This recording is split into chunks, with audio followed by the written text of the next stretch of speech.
अस्सलामुअलैकुम नाजरीन। सऊदी अरब corona virus की सूरत हाल के पेश नज़र मुसलसल दूसरे साल भी गैर मुल्की आज़मीन हज पर पाबंदी लगाने पर गौर शुरू कर दिया।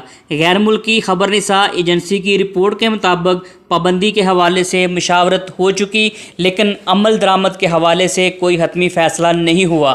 इब्तदा में सऊदी हकाम ने बैरून मुल्क मुकीम आज़मीन की मेज़बानी का मनसूबा बनाया, जिसे अभी मसनूख कर दिया गया।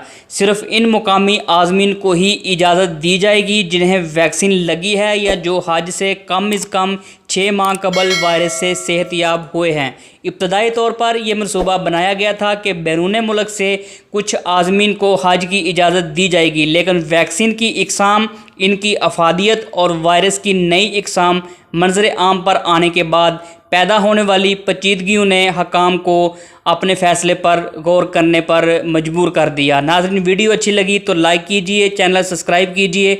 मिलते हैं अगली वीडियो तक। अल्लाह हाफिज़।